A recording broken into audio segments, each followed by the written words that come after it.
Rapaz, eu bem tranquilo, querendo tomar uma cerveja, bem escondidinho num canto.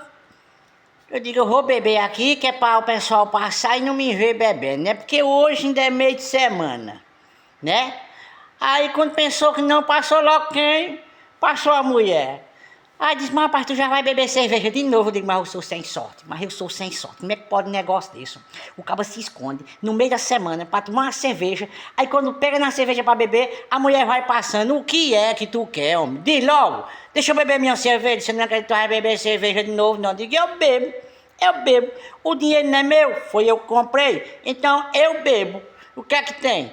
É de sua conta? Ela disse, eu não acredito nisso não. Homem, tu não sabe que cerveja é do diabo? Eu digo, essa daqui mesmo não, essa daqui é minha. O diabo, se quiser, que compra dele.